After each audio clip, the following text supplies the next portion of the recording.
Olá pessoal, tudo bem? Eu sou a Isis Nascimento, bem-vindos ao canal Te Ajuda. O vídeo de hoje eu vou falar sobre seletividade alimentar, mas antes disso eu peço desculpas pela minha ausência.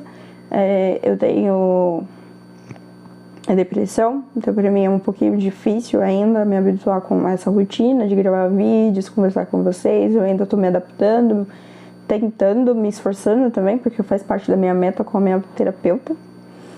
Então assim, eu peço um pouquinho de paciência com vocês nesse período, tá bom? Eu também me ausentei por questões médicas da minha família e aí ocasionou uma coisa na outra, mas agora eu estou bem, estou de volta e se tudo der certo eu vou continuar postando mais vídeos aqui para vocês. Bem, como eu falei, o vídeo de hoje é sobre seletividade alimentar e eu vim trazer alguns aspectos sobre a seletividade alimentar. Bem, ela é caracterizada, né, pela recusa de alimentos, pouco apetite e desinteresse, né, alimentar.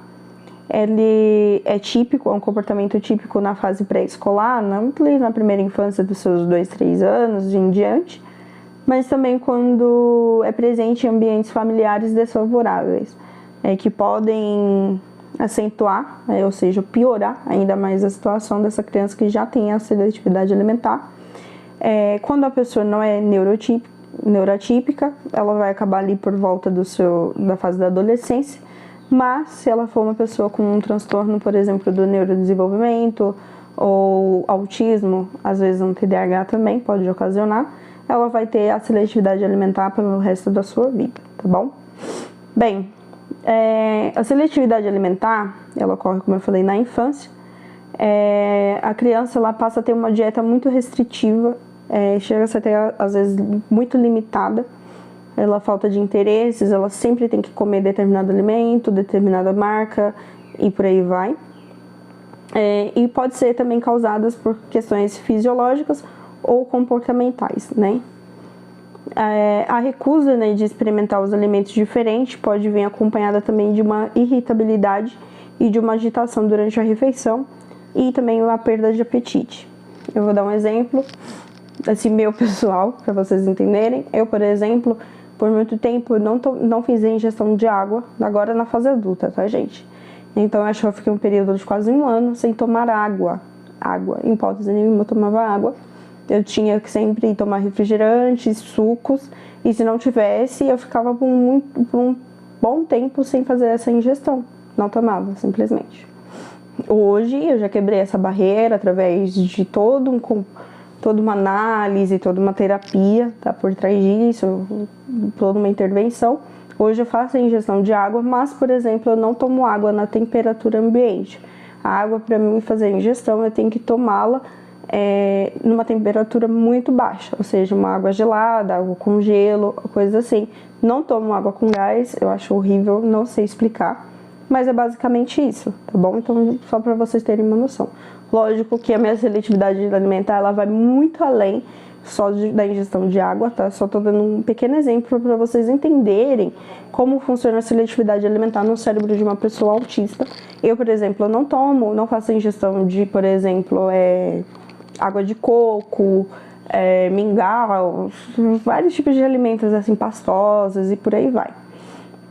Não porque não tenham tentado me oferecer isso ao longo da minha vida, tá, gente? Foi sim feito várias tentativas da minha mãe, mas eu infelizmente chegava a determinados períodos e fases da minha vida que eu só conseguia comer determinados alimentos e sempre tinha que ser os mesmos alimentos, não importava. Por exemplo, eu já tive a fase de comer somente macarrão, somente arroz e por aí vai. E também não querer comer determinados temperos, também pode acontecer. Por exemplo, eu tenho um filho que ele não come nenhuma comida que tiver um tempero verde. Por exemplo, então, se tiver um coentro, uma salsinha, pimentão, qualquer coisa inserida que seja verde dentro do prato dele, ele não vai comer e a gente tem que tirar esse alimento de dentro para que ele possa fazer a ingestão dos alimentos. Bem, a pessoa que tem seletividade alimentar, não necessariamente ela vai ter um transtorno, como eu já falei, mas ela pode vir também associada a um tipo de transtorno. Por exemplo, o autismo, que é muito comum acontecer. Claro que há exceções, como a gente sempre fala, o autismo ele é um espectro, então ele nunca vai ser igual em nenhuma pessoa. Então pode ter pessoas que nunca vão apresentar a seletividade alimentar, mas pode sim acontecer. Bem, no caso, a seletividade alimentar ela é preocupante quando a pessoa começa a se recusar aos alimentos e tudo mais por um longo período. Eu, por exemplo, eu tive uma fase na minha vida, principalmente ali quando eu tive por volta dos 18, 20 anos, eu comecei a ser extremamente seletiva, onde eu comia, por exemplo, eu tive uma fase que eu só queria comer miojo, coisas desse tipo, e eu acabei perdendo muito peso e eu acabei ficando com transtorno alimentar. Não foi muito fácil, tá bom? Foi muito difícil vencer essa barreira. Eu fiquei baixo peso, eu fiquei extremamente magra. Se vocês me vissem, por exemplo, eu tava, acho que por volta de 42 a 45 quilos nessa época. Não faz muito tempo, hoje eu tenho 28 anos, então assim, tem 8 anos que eu trabalho isso. Mas eu, por exemplo, eu consigo também ficar longos períodos sem me alimentar. Então eu tenho que sempre me policiar e sempre preciso também da ajuda de outras pessoas para vencer essa barreira que pode ser ocasionada pela seletividade alimentar também. Se a gente não se policiar, se regrar sempre em tentar buscar se alimentar da forma correta. Lógico que existem as exceções, que a gente sabe que ela existe, vai sempre existir, mas a gente precisa contornar. Hoje eu entendo, por exemplo, se meus filhos não conseguem fazer ingestão de uma cenoura, de algum legume, eu posso inserir esse alimento, às vezes no arroz, às vezes eu posso inserir, por exemplo, cozinhar no feijão e fazer um caldo mais grosso. Também posso pegar e fazer um molho de tomate onde eu coloco uma beterraba, coloco também uma cenoura, alguns legumes, coloco para cozinhar ou assar. Acho que assado fica mais até gostoso. E posso bater esses alimentos depois no processador, no liquidificador, e fazer esse molho de tomate mais rico em fibras, proteínas e por aí vai. E aí eu vou inserindo esses alimentos que são necessários para essas, principalmente na infância, para essas crianças que são seletivas.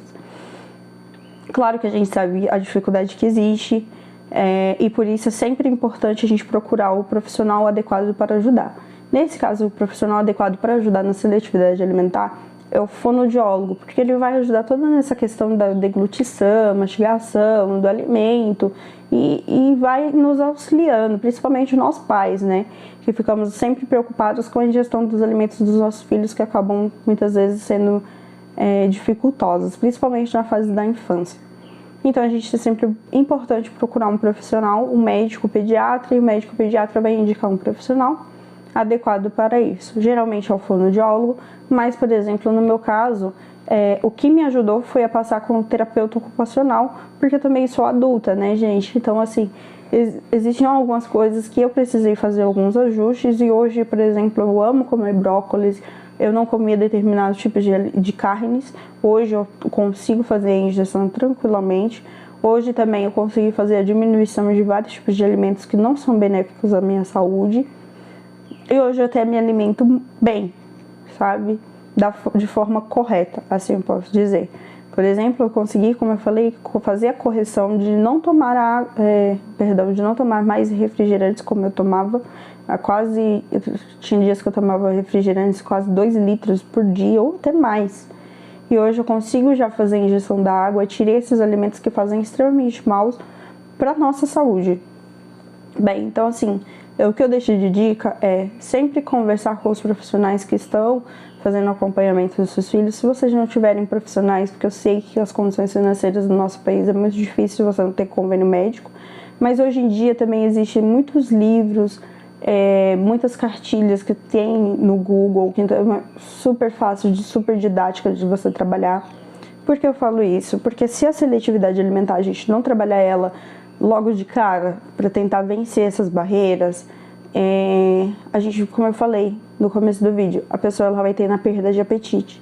E com a perda de apetite, ela vai poder desenvolver uma anorexia, uma bulimia. Então a gente sempre tem que tomar muito cuidado para que isso não se desenvolva, principalmente no adolescente, que é a fase que a gente está entendendo nós como seres, na coletividade. A gente está naquela fase de mudança, que a gente não é um adulto, não é uma criança, a gente não sabe o que a gente se qualifica na nossa sociedade, assim posso dizer. Então é importante que a gente faça essa busca ativa dos alimentos e procure sempre auxiliar essas pessoas que sofrem com esses distúrbios alimentares. Sim, gente, porque é um distúrbio alimentar. Então a gente sempre tem que procurar auxiliar essas pessoas, não criticá-las, não apontar como uma frescura. Hoje em dia, por exemplo, eu faço até algumas piadas. Eu falo assim, eu sei, eu sou fresca, ou eu sou muito difícil com essas questões de alimentos. Hoje eu faço até brincadeiras, mas assim, eu posso dizer que antigamente me afetava muito. Eu sou uma pessoa que não tem uma estima muito elevada. E com essas dificuldades que eu tenho, ainda piora. Então, quando eu ouvia comentários de tipo, você está extremamente magra, você tá pura osso, mas não come, porque é muito fresca, porque parece criança, isso e aquilo. E eu parava pra pensar e falava assim, gente, é muito difícil você lutar contra o seu próprio cérebro, a sua cabeça. É muito difícil de você lutar. E quando você é uma pessoa diferente, a dificuldade ela só aumenta. Então, assim, se apoiem. Procure sempre a ajuda de profissionais, procure a ajuda da equipe multidisciplinar que acompanha você e o seu filho. O fonoaudiólogo é o melhor profissional para trabalhar isso. Claro que se existe uma questão psicológica também é bom procurar o psicólogo para entender e para trabalhar da melhor forma. Como eu falei, o terapeuta ocupacional ele me ajudou nessas questões, até mesmo pelas dificuldades que eu tenho.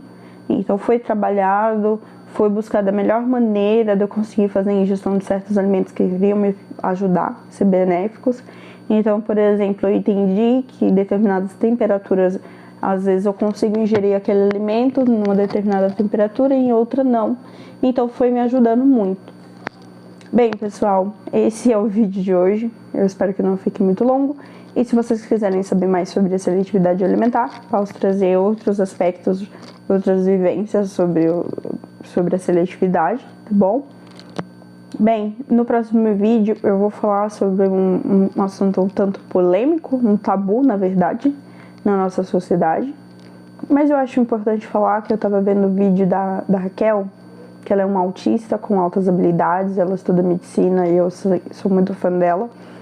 E eu tava vendo um vídeo dela no podcast e eu entendi que a gente precisa falar sobre esse assunto. Então, assim, não percam o vídeo da próxima semana. Eu vou tentar postar, como eu fiquei um pouquinho ausente, eu vou tentar postar 2 vídeos na próxima semana. E esse vídeo que vai sair logo após esse vai ser um vídeo bônus. E eu vou falar e vai ser muito importante para as meninas, mulheres autistas especificamente. E também para as mães de meninas autistas, tá bom, gente? Então, assim, não percam o próximo vídeo. Eu não vou falar o tema, vai ser surpresa, mas eu garanto que é um tema que a gente precisa, sim, falar, porque é um tabu na nossa sociedade. Tá bom, gente? Obrigada por me assistirem, compartilhem, curtam o canal, se inscrevam, por favor. E é isso, gente. Obrigada e até a próxima semana. Beijos!